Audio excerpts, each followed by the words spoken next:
Hello. Hello, Hello, hello. hello. Hey, So I think text will be just a few minutes late. Let's see if we updated the agenda for us.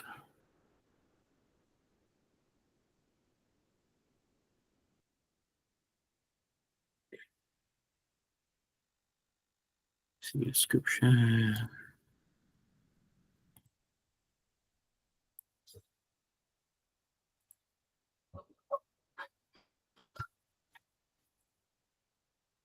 Okay.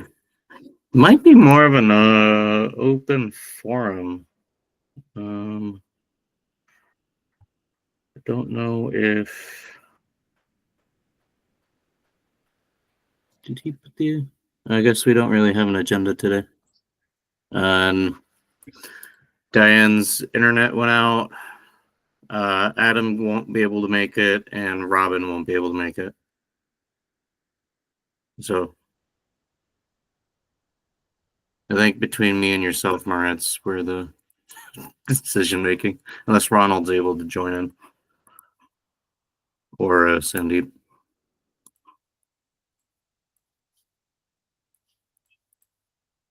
We didn't really have an agenda today, right? Sandeep's not going to be able to join in today since we do have the call recorded. Again, I don't know if you already introduced this, but it's the open source committee meeting here for Thursday, October the 3rd, excuse me. Moritz, we did some introductions last week, so if you wanted to introduce yourself now, of course, we'll have you do that when we have more of the remaining committee members present as well. I think besides Christian, you're actually the only seat. But that's something that you could do for the recording at the very least, if you'd like. And then, yes, it's pretty much open forum, so we can answer any questions that might be lingering from either the last meeting, or we can even keep it short and sweet. So lots of options.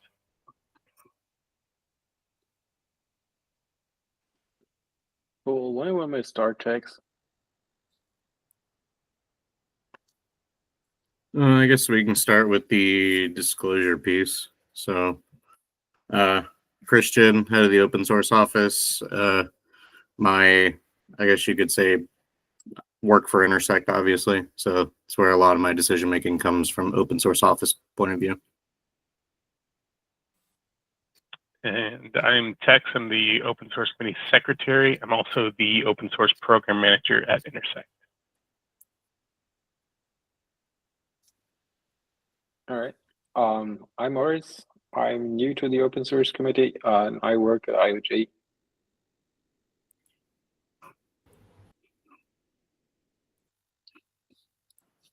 I think that. Hi, my name is Mathieu.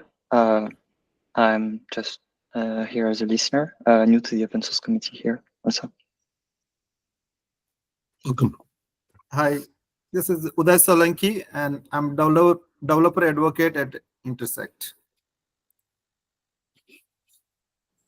Hi everyone, Alex, developer advocate as well. I work with Christian and Terence on improving developer experience and just developer state of on Cardano.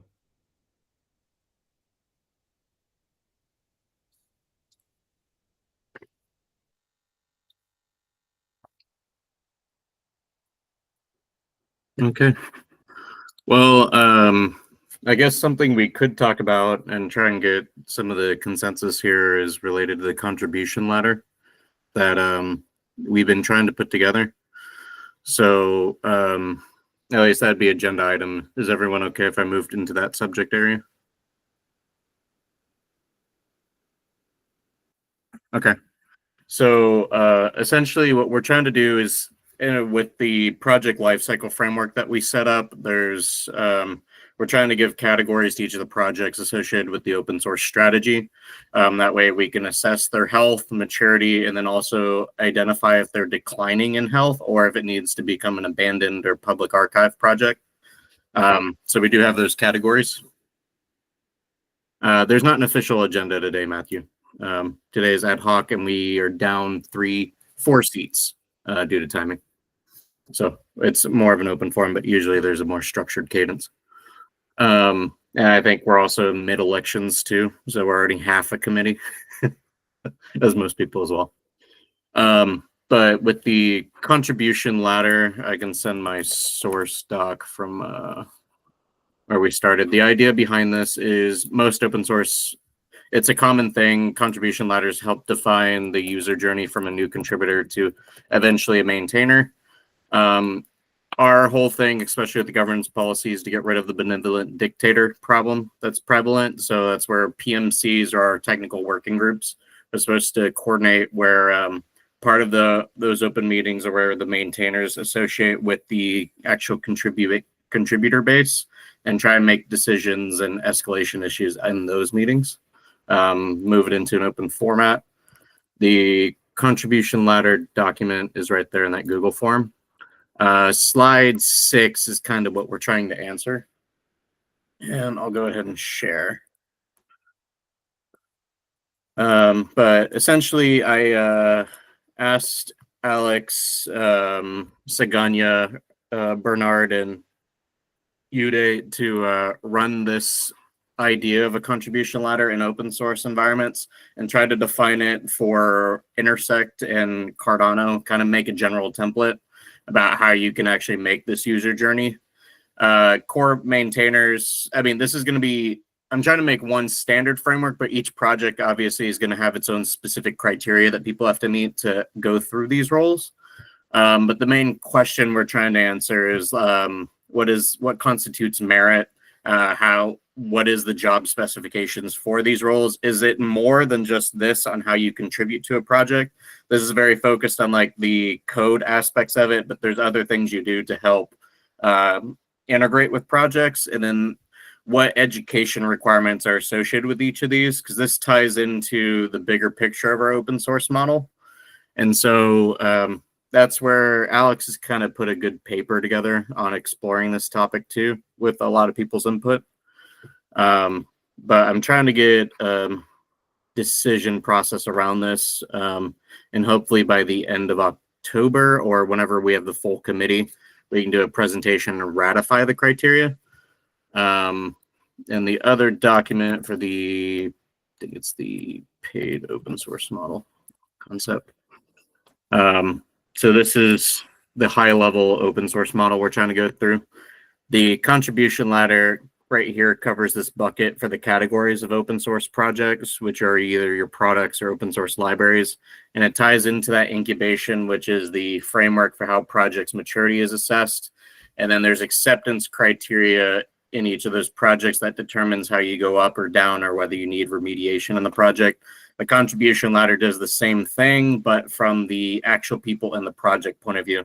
So that way the project has a determined governance and how you evaluate it. And then the people in the project have ways to determine their roles. And then that will connect to an open governance model and also help with the supporting funding mechanisms that go into it. That way you're evaluating the contribution, recognizing work, but not necessarily being in a meritocracy for its pros or cons.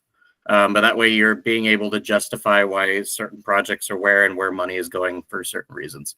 Other foundations do something very similar for also when they get audited, it determines where the money goes, and there's obviously guardrails that protect. So it's not just everyone and anyone. So it's kind of the idea for it. But I did want to pass it to Alex, if you don't mind going through the work that you've done. And if there's any questions you want answered, etc. So I'm going to share the Google Doc where I compiled everything that I learned about this. Because honestly, I'm pretty confused about how this is going to work, because I see at least like one perspective from which I looked at it, but I see how from this perspective somehow it doesn't really work. So me as a novice developer, I found that this framework would give new developers most value as a credential service, and being able to put people in buckets, and each bucket would represent merit of contributor. So I went and looked up definition of merit in dictionary. The access, unfortunately, I cannot provide. There's I think Christian, you manage or Tex, you manage permissions for the Google Docs that we write in. So some dictionary says that merit is quality worthy of praise or approval. And from this perspective, it looks to me like the most logical way to go about this is to define contributor agreements. So people make a promise to contribute to the open source repositories for some time. And this actually puts them in a bucket, which corresponds to the contributor agreement for contributor, trusted committer, or core maintainer. But it's just, unfortunately, kind of puts the responsibility away, and we have to think about contributor agreements. And then there are things such as, for example, in the .kavile file, you can have a field which is called maintainer, which is also like there's maintainer for the projects, right? And then there's also code owners file in each repository that we require. And the way that I put this forth doesn't use any of that. And is it a good idea? Is it a bad idea? I have no idea yet. Still figuring this out. So yeah, that's pretty much all I have to say. Slugbox has a hand raised. Yeah, is this a model that you're proposing now, or is this something that is already implemented and it's being formalized? To me, it's just wrapping my mind around how this generally works in different organizations. Mostly I looked at nonprofits and open source projects. But the ultimate goal, of course, is governance. So probably we will want to have something out of it. I think Christian has a better view on that. Yeah, right now we're trying to get the community to ratify it. So we're putting thoughts together, trying to get that input all in one document. And then when we get the committee full power, or basically after the elections and we have a full committee again, go around the house and put this is our best guideline for what a contribution ladder is, and it'll be enforced within the Intersect remit, encouraged throughout Cardano, but obviously you need consensus for those adoptions. And we'll try to use that as the merit-based structure associated with assigned roles in the Intersect open source projects. And I will be continuously updated by lessons learned and implementation, things like that. Moritz? So both documents talk about a lot of the what. Can we clearly define why we want this?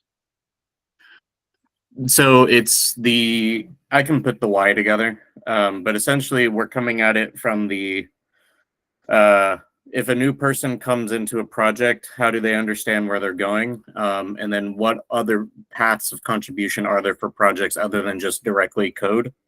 So that's kind of what it's there for. And it's supposed to be a best guide for projects so they understand how to collaborate with the community and help define where you get to a role. So with the budget idea for the maintainer retainer program, if we bring in community maintainers in open source projects, they need to meet a certain criteria. That way it justifies them getting that. And then there's a trial process they run through. But this shows how anyone potentially could go and fulfill a role like that. So it's just another criteria to help evaluate it. Okay. I think, yeah, as you said, it would be great if we fill this in clearly, because I think that's currently lacking from the documentation. So you're basically just looking at it, you're like, oh, okay, but yeah, the thing you just said about how this all plays together is probably quite an important part of the puzzle we should have in there. Yeah, Alex has done a good job on actually putting it into a document. All my ideas are open questions on a slide deck, but now that I'm done with events and things and I'm home, so I'll be able to help put direct feedback into it. And we'll make sure it has the CYA before I'm. put it before The you. part Maurice is talking about is like a problem statement. I'm still putting it together because I got in front of like what's, and yeah, as I said, I'm still pretty confused, but in essence, from the perspective that I put in the document, if you don't know how to progress, your motivation suffers. And the opposite, if the progression paths are clear for developers, there's better motivation to get involved, and we will hopefully see better community engagement with the project. Yeah. The goal of this is also just to put transparency about what you can generally expect engaging with an open source project. But obviously, if someone's trying to get involved on Cardano Ledger or something like that, it's not going to be the same level of involvement for Plutus, but at least this gives you a general sense of how you could collaborate and stuff like that. So that's the main problem statement for it. And I think, Matthew, we will test this with the core projects starting, or at least ones that have less risk of disrupting operations, and then slowly push it out. Similar to the idea for the community maintainer structure, we did Cardano addresses because there was no appointed maintainer, and there was coordination needed between IOG and CF to maintain that. So we did a 30-day trial with Adam Dean coordinating that piece, and they broke out the code owner MD. So like, I believe, Moritz, you helped with the CI/CD type stuff, or API, CLI. And then, what's his name? Hal Fulmus. It's name starts with an H, but he's on the Hal team. I just can't say his name. He does the Haskell stuff, and Adam Dean deals with the TypeScript. But between all three of them in a coordinated channel, they get all this development work done. So that's the idea behind it. But to actually qualify Adam Dean, there was a trial doc put together that assessed him based on similar criteria to this. But now I want to actually map it from the maintainer route back to the new contributor point of view. That way you know how you get to these steps, kind of build your accolades and your merit certification, stuff like that. And accreditation, I think, is the other goal that the governing board wants to institute for Intersect, where we can actually, similar to like Linux Foundation, they have Kubernetes certified installers and stuff, and actually can sell companies and providers that they've gone through a certain level of merit or certification that proves that they can do the work, and they're recognized by the instituting body, etc. So stuff like that. So if anyone in a business wants to get Cardano set up or set up their own SPO, we could have people certified who know how to do that, etc. But that's the main thing I wanted to run by everyone here. Any open questions or thoughts, things we need to consider that we're not thinking of, different roles that are not included? The problem statement of addressing why is a good ad, Moritz.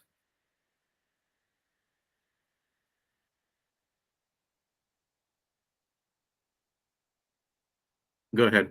You can just interrupt me. I'm not sure if this is out of line for these calls, but can I ask Monsieur Bencourt to share his thoughts on this? Yeah. I'm really here to listen for now, to be frank. And I'm pretty much aligned with what Mathieu shared on the Discord already yesterday, since this is also something we discussed together. So,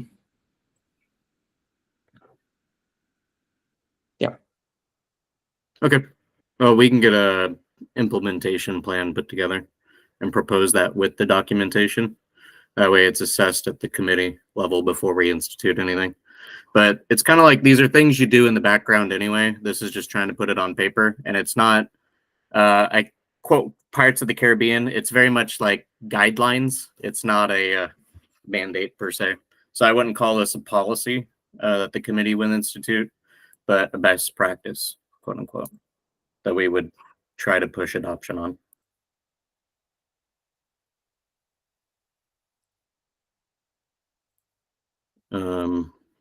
That was mainly what I had.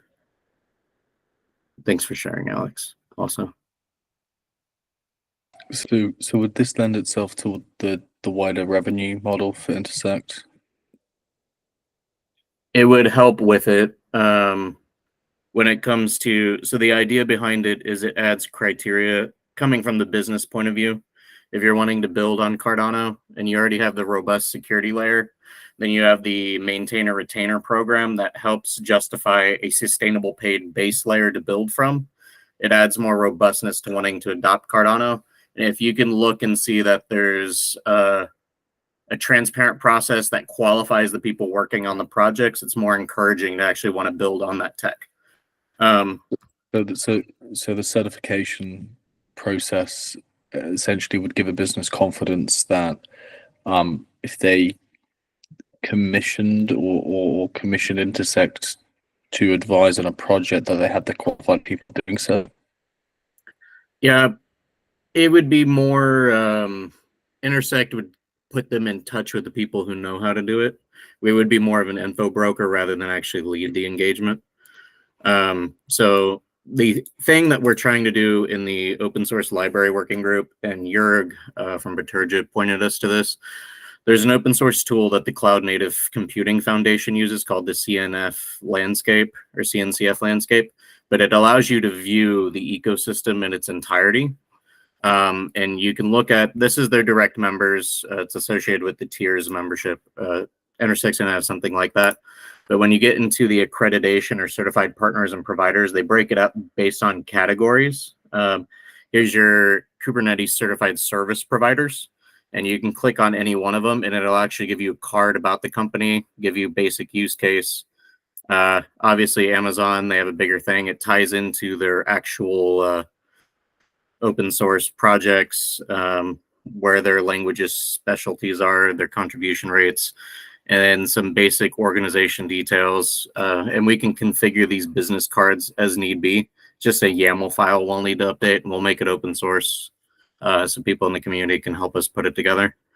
And then you do have the projects based on their categories and products. I would actually separate the two so you know what the libraries are, and then you know what is a product to pay to integrate, stuff like that. But the other piece to this is where the incubation ladder comes in, because it tells you if a project is graduated, i.e.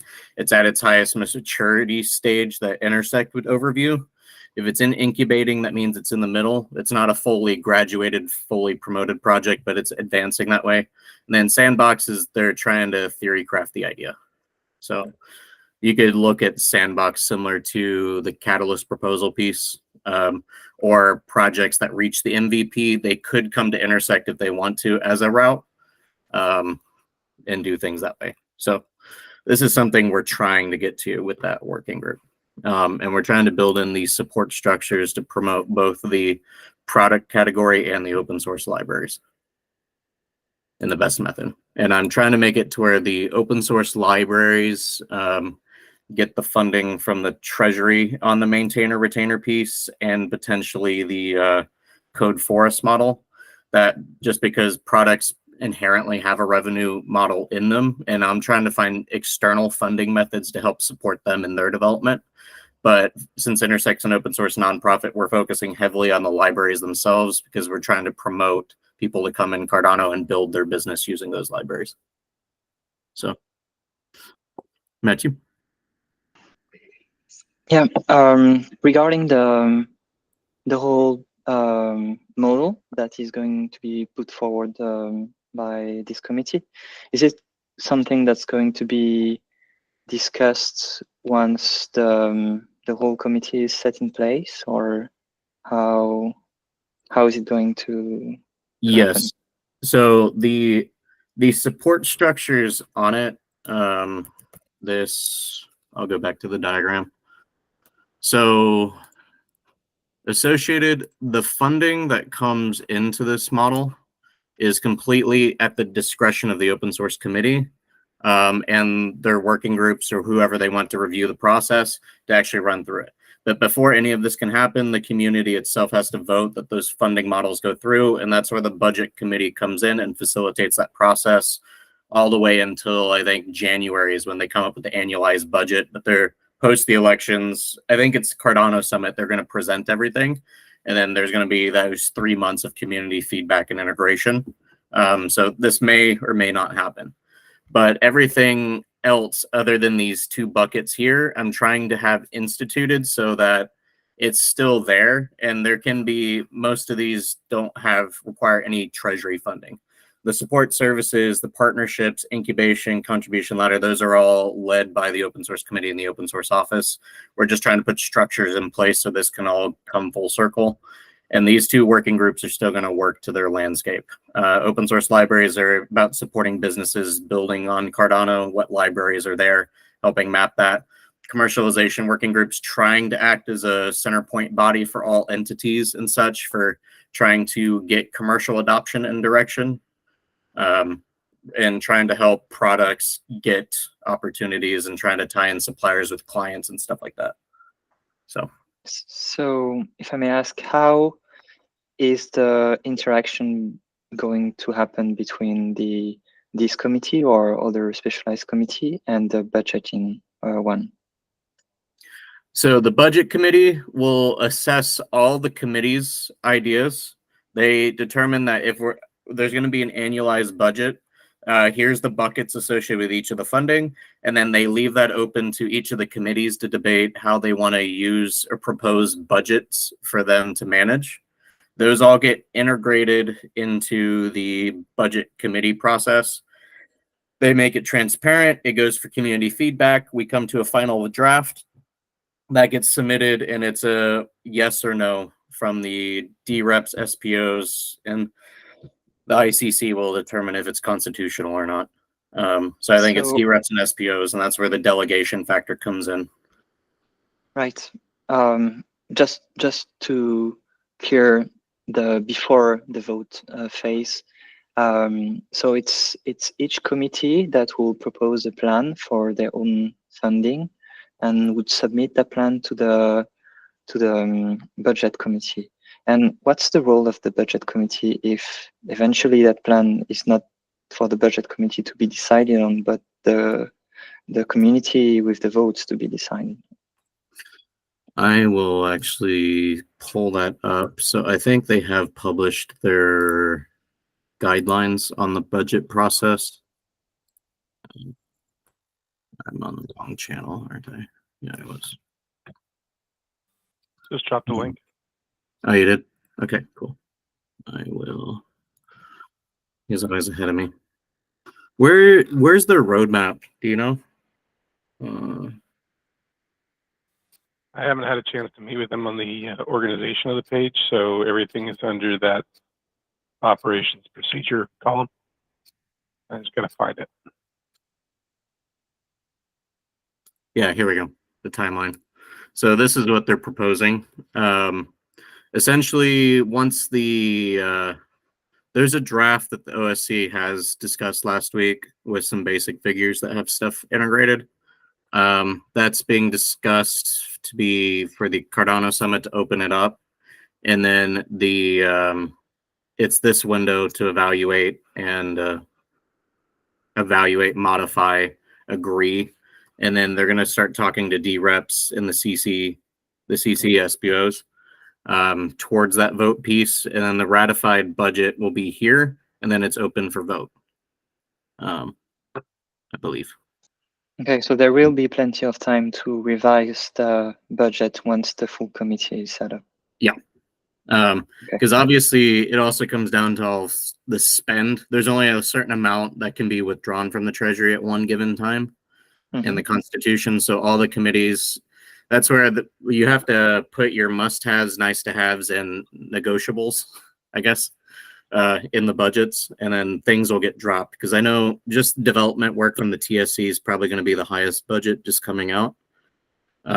Just to sustain the lights on of Cardano, and then any development work that people are wanting.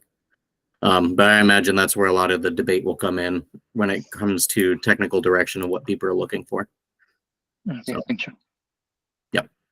And plus, I don't expect much effective deliberation to happen until the elections are complete, because then there's at least a week of onboarding and then a month of discussion to redo things. So. Yeah, Any other general questions? But I'll drop that timeline there in the bottom.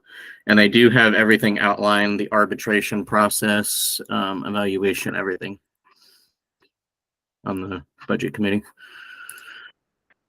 And the other thing is, so open source committee, our whole budget is focused on, we define how development happens, i.e. the best practices involved, things like that, how the project should integrate or integrate the community, collaborate.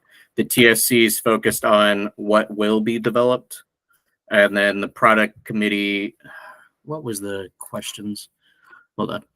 They had a good summary for it. I forgot what they came up with the product committee. It was, so the tagline is OSC, how to develop, TSC, what will be developed, and the product committee, what do we need to develop, is kind of how those integrate. So product committee will try to determine what are the things that people want. TSC will evaluate what's feasible and then help integrate what actually gets developed. And then OSC, we tell them best practice on how the development happens. And budget committee tells us how much money there is to develop. So a lot of QA, probably 100 people involved just in that process. And then you have well over 3,000 D reps or 3,000 SPOs, near a couple hundred D reps at this moment. So this is going to be a fun bureaucratic process for sure. Make sure you delegate to somebody who aligns with your vision, unless you would qualify yourself. So any other open questions, or we can close it up, give everyone 30 minutes back.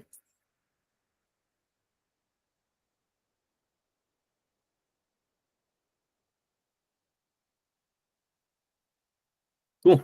We'll have a more formalized agenda and we'll make sure everyone's here, and we'll probably go through the line items with the committee, just so everyone can see it. Matthew? Just maybe one last question regarding the recurring meetings. Like, is it something to be expected to be at the same time every time, or?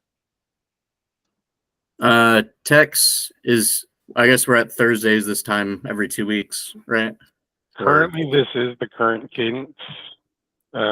So nothing changes as of now until the new cohort comes in. And then depending on who all is elected onto the committee, there's going to be an opportunity for that to change or flex. I don't imagine that the day would change. I think it'll probably still stay on Thursdays. If anything, the time might be subject to change, but I cannot speak for 10 different opinions. So it'll be clearly notated. And right now, this is, again, the current cadence. It is on the Intersect events calendar, recurring. So I see, because I saw in the Discord list of events, some of the events have dates for multiple events, and this one didn't. It was just a single event, so that's why I was wondering. So the ones that show those consistent dates, that is under the former or original process. Those will actually be removed and reissued.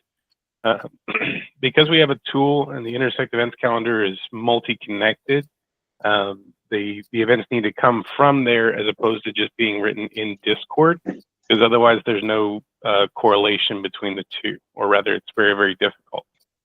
So the standard format would be to not see the extended dates. That is a Discord native feature. And again, we're using another tool that is going to set that up separately where it comes off of the Google Calendar first. That's how it's set up for most of the meetings right now. There's just a few that are lingering that have not been updated in that fashion. So the Google Calendars will be shareable, or? It should be open and shareable. Yeah, let me see if I can grab a link for it. Okay.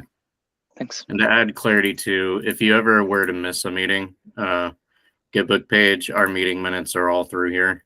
So we started public meetings back in December last year, and the times and dates have changed. We used to do Wednesdays. Then for some reason, everyone agreed that a Friday late was good. And then we moved to Thursdays again. But so I imagine with 4 new people coming in, we're going to have to adjust again based on time zones. And we're also thinking of trying to get more representation, not just Germany, US focus, but maybe have once every other month or something, an APAC meeting, or try to work something like that. Because that's a focus Intersect needs to take on as well.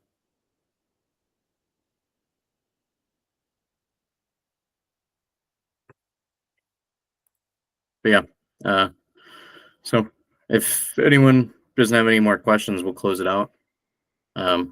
And if anyone wants topics for an agenda, feel free to use our Discord, but we'll meet Thursday, 2 weeks from now.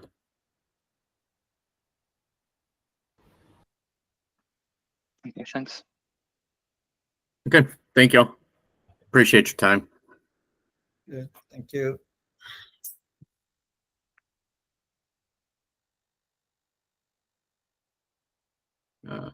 Thanks for your work